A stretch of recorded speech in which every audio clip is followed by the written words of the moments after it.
শত চেষ্টা করেও আমি লাউতারা মার্টিনেজকে মাঠে নামাতে পারিনি। কাঁদতে কাঁদতে বলল আর্জেন্টিনার কোচ স্কালোনি। কি হয়েছিল তখন তা জানাবো এই প্রতিবেদনে। দর্শক, আর্জেন্টিনা ও স্পেনের মধ্যকার ফাইনাল ম্যাচটা শুরুতে সবকিছু ঠিকঠাক থাকলেও 10 মিনিট পর থেকে শুরু হয় একের পর এক রেফারির ভুল সিদ্ধান্ত।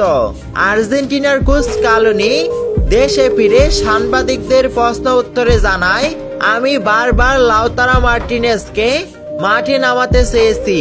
বারবার আমি রেফারির কাছে আবেদন জানিয়েছি, কিন্তু রেফারি বলেছে আর কিছুক্ষণ পর। তখনই আমার বোঝা হয়ে গেছিল এই ম্যাচে কে চ্যাম্পিয়ন হবে তা হয়তো আগে থেকে ঠিক হয়ে গেছে। তার জন্য আমি লাউতারা মার্টিনেজকে মাঠে নামাতে পারিনি, এমনটাই জানায় আর্জেন্টিনার কোচ স্কালোনি।